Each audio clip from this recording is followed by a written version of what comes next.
BNP দেশের মানুষের জন্য রাজনীতি করে, বিএনপি ক্ষমতার জন্য রাজনীতি করে না। আমি বারবার যেটা বলছি, বিএনপি ক্ষমতা চাইলে ওই 96 সালে বেগম খালেদা জিয়া প্রধানমন্ত্রী হওয়ার পরও প্রধানমন্ত্রিত্ব ছেড়ে দিতেন না। যদি বিএনপি ক্ষমতায় চাইতো এই 5ই আগস্টের পরও তাহলে বিএনপির নেতৃত্বে আন্দোলনকারী সকল রাজনৈতিক দল এবং ছাত্রদেরকে নিয়ে তাহলে জাতীয় সরকার সেদিনই হইতে পারত। কিন্তু বিএনপি সেটা চায় না।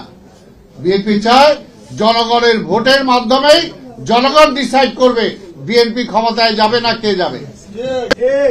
আরে ভাই এখনো বুঝেন না, এই দেশে দুইটা ধারা, একটা হলো ভারতীয় আধিপত্যবাদের পক্ষে, আরেকটা হলো বাংলাদেশের জাতীয়তাবাদের পক্ষে, স্বাধীনতার পক্ষে। আমরা গণতন্ত্রের পক্ষে, এটাই আমরা করতে চাই।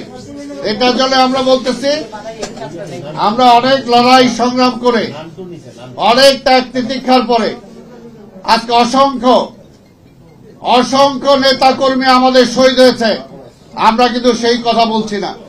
আজকে রাজপথে যে সমস্ত আজকে 5ই আগস্টকে কেন্দ্র করে যারা আহত হয়েছে তার মধ্যে অনেকের বিএনপি আছে, কিন্তু 15-17 বছর ধরে যাদের আমাদের আহত হয়েছে, আমাদের পা চলে গেছে, হাত চলে গেছে, চোখ চলে গেছে, অন্ধ হয়ে গেছে, পঙ্গু হয়ে গেছে, তাদেরকে তো এখন পর্যন্ত আমরা রাস্তায় নামাইনি। যে খায়রুল হক এই সংবিধানকে ছিন্ন ভিন্ন করে হাসিনাকে স্বৈরাচার বানাইলো, ওই খায়রুল হক কই? ধরছেন? এখনো তো ধরেন নাই খায়রুল হকরে। ব্যবসা যারা হাজার হাজার কোটি টাকা যারা লোপাট করে ব্যাংক খালি করে ফেললো, কই ধরছেন? একটারও তো ধরেন নাই। খালি বিএনপি ঠেকায় না। ওই আওয়ামী লীগও বিএনপি ঠেকানোর আন্দোলনে হাসিনা এক কাপড়ে দেশ ছাড়তে হয়েছে। বিএনপির সম্পর্ক জনগণের সাথে, বিএনপি জনগণের রাজনীতি করে, তাই আমরা ক্ষমতার রাজনীতি করি না। আমাদের নেতা দেশনায়ক তারেক রহমান বারবার বলেছেন এবং যেটা বাস্তব প্রমাণ হয়েছে, 5ই আগস্টের পরে যদি তারেক রহমান নির্দেশ না দিত, যেটা আওয়ামী লীগ বলছিল, ওবায়দুল কাদের বলছিল কয়েক লক্ষ মারা যাবে, তা তো মারা যাইতই। কিন্তু বিএনপি সেই রাজনীতি করে না। বিএনপি মানে ইসের রাজনীতি করে না, যে প্রতিহিংসার রাজনীতি করে না। প্রতিহিংসার রাজনীতি আওয়ামী লীগ করেছে, তার পরিণতি সেটা হয়েছে। প্রতিহিংসার রাজনীতি কেউ পছন্দ করে না, ক্ষমতার রাজনীতি কেউ পছন্দ করে না।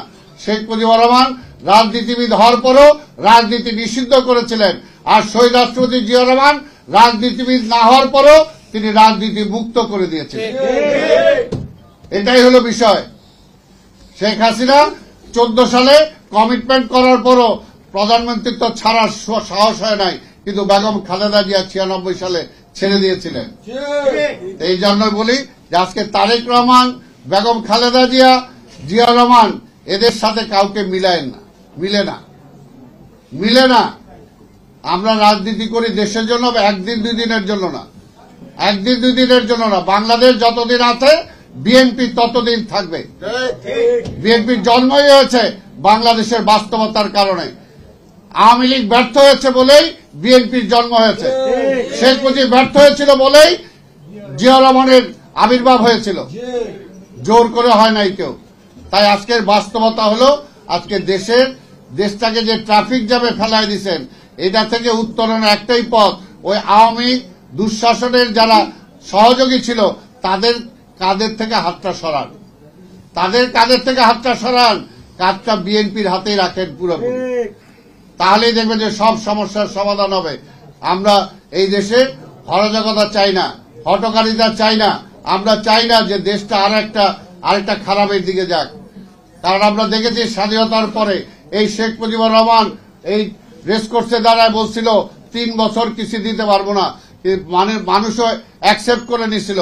যেমনি আপনারা বলতেছে সময় চাই, পাবলিক রাজি আছে, কিন্তু শেখ মুজিবুর রহমান 3 বছরে কিছু দিতে পারে নাই, দিছিল দুর্ভিক্ষ।